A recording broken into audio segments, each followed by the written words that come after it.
नमस्कार मित्रांनो, कापलिंगाच्या नावानं चांग भलं.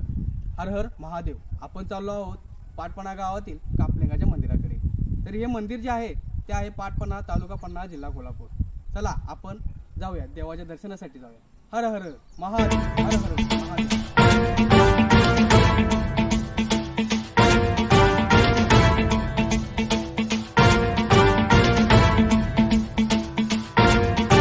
जटाटवी गलज्जल प्रवाह पावितस्थले कलेवलंब्य लंबितां भुजंग तुंग मालिकांतमड्डमड्डमन्निनादवड्डमर्वयं चकार चंड तांडवं तनोतु नः शिव शिवम्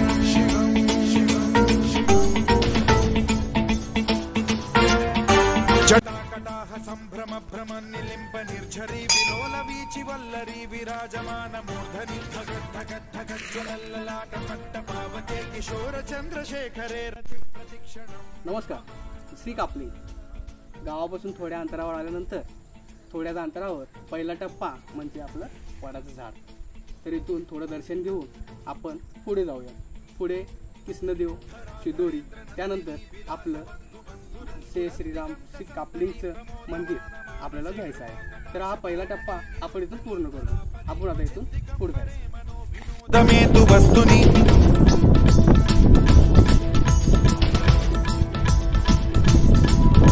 जटा भुजंग पिंगल स्फुरत् प्रणामणि प्रभा कदंब कुंकुमद्रव. मित्रांनो, तो जो दगड दिसतोय त्या दगडाला एक विशेष असं नाव आहे, घाटशिळी. प्रमुख ठिकाण आहे. तिथल्या गोरेकांना जी शेरडं वगैरे घेऊन येतात, म्हणजे जे गाई गुरं घेऊन येतात, त्यांचं एक महत्त्वाचं ठिकाण म्हणजे घाटशिळी.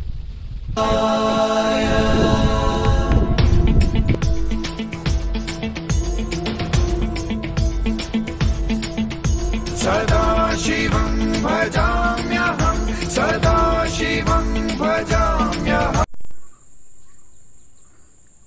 नमस्कार.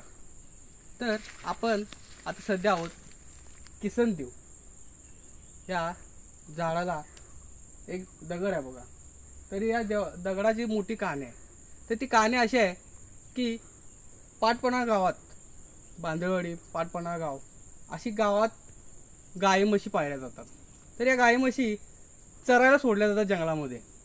तर जंगलामध्ये सोडल्यानंतर अनेक जे गाई म्हशींबरोबर असतात त्यांना आपण गुराखी असं म्हणतो. तर ते एकत्र झाले, म्हणजे पहिल्यापासूनचा इतिहास आहे. तर ते एकत्र झाले. एकत्र झाल्यानंतर तर इथे या झाडाच्या खाली, छायेखाली, सावलीखाली बसत असत. तर त्यांना असं वाटलं की बाबा आपण इथं थांबतोय, आपली गाई गुराखी आसपासच्या परिसरात राहतात, चरतात, संरक्षण राहतात त्यांचं, तर आपण काहीतरी केलं पाहिजे. तर इथं सगळेजण मिळून पलीकडच्या दरीमध्ये, ओढ्यामध्ये एक मोठा दगड त्यांनी उचलून आणला आणि या झाडापाशी लावला. तर झाडापाशी लावल्यानंतर त्या देवाची पूजा केली आणि त्या देवाला किसनदेव असं संबोधलं गेलं.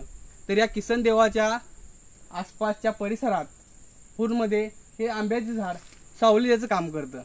तर दसरा, आपलं महाशिवरात्री, तर श्रावणमधील 4 सोमवार जे भाविक खालून वर येताना दमून येतात ते इथेच त्या देवापाशी देवाची पूजा अर्चना करतात, देवाचा आशीर्वाद घेतात आणि ते थोडं विरंगुळा करतात, थांबतात. तर हे असं या देवाचं महत्त्व आहे. तर मला गर्व आहे की माझ्या गावात, माझ्या पाटपणाळात की कापलिंग देवालय सारखं मंदिर मला लाभलं आहे. आणि माझा बा कापलिंग माझ्या हमेशा म्हणजे सगळ्यांच्या पाठीमागे राहू दे, हीच आशीर्वाद असू दे, असाच आशीर्वाद असू दे. जय हिंद, जय महाराष्ट्र. हर हर महादेव, हर हर महादेव, हर हर महादेव. मंगला कला कदंब मंजरी रस प्रवाह माधुरी विजृंभणा मधुव्रतं स्मरान्तकं पुरान्तकं भवान्तकं मखान्तकं गजान्तकान्धकान्तकं तमन्तकान्तकं भजे.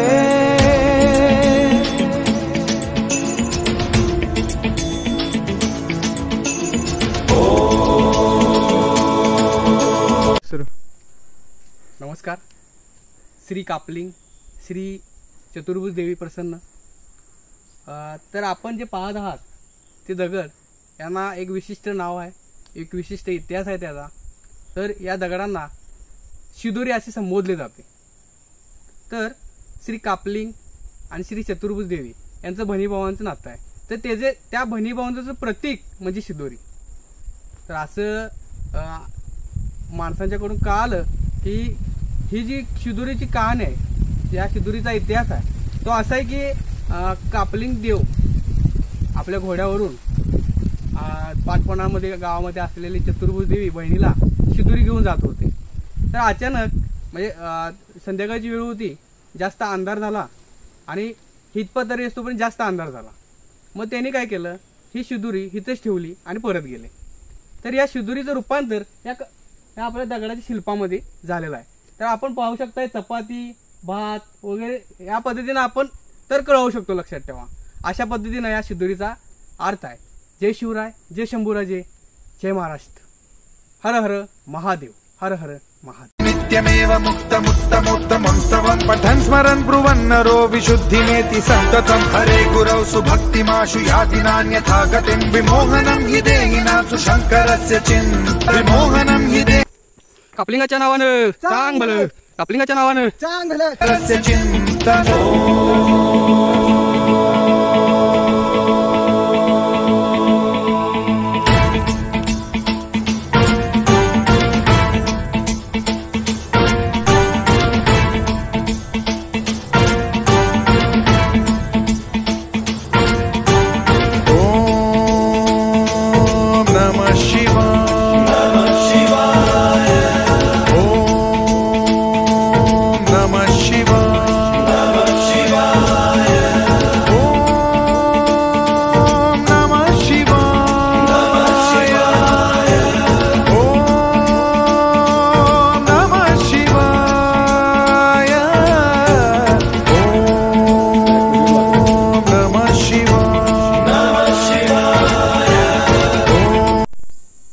कापलिंगाच्या नावानं चांग भलं, हर हर महादेव.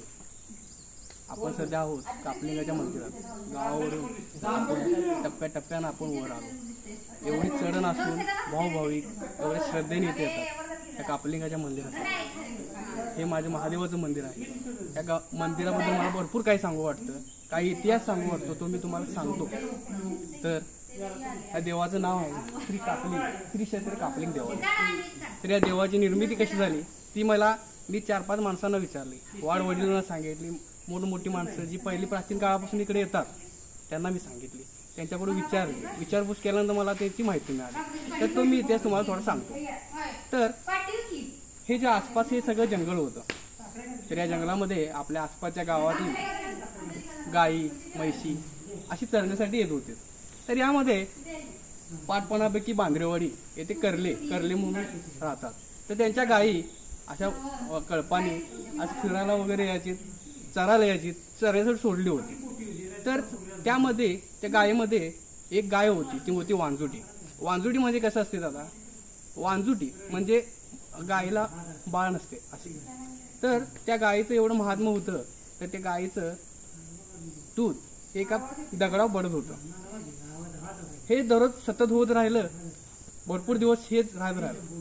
तर त्या गायीची कळप जे होते त्या कळपाबरोबर त्यांचा गोरागा एक असायचा. तर त्या गोराग्याच्या लक्षात आलं की काहीतरी वेगळं घडते. तर त्यांनी त्या लक्षात आल्यानंतर ती त्या गायीबरोबर असे नजर ठेवून होते. नजर ठेवल्यानंतर असं कळालं की त्या गायीचे जे दूध त्या शिवलिंगावर पडत होतं. त्या शिवलिंगावर पडत होतं तर त्यांच्या लक्षात आलं की देवाचंच काहीतरी रूप आहे, कारण वांजुटी गायीचं दूध काय येत नाही. तर त्यांच्या लक्षात आल्यानंतर त्यांनी तिथलं महात्म्य केलं, त्या देवाची पूजा केली आणि ते शिवलिंग त्यांनी छोट्या देवळाच्या रूपात निर्माण केलं. तर कापलिंग देवाचं नाव कापलिंग कसं काय पडलं, तर त्या गायीचं नाव होतं कपिला. तर या कपिला गायीच्या नावावरून या देवाचं नाव ठेवलं कापलिंग देवालय. हर हर महादेव, हर हर महादेव. कापलिंगाच्या नावानं चांग भलं, कापलिंगाच्या नावानं चांग चांग भलं, कापलिंगाच्या नावानं चांग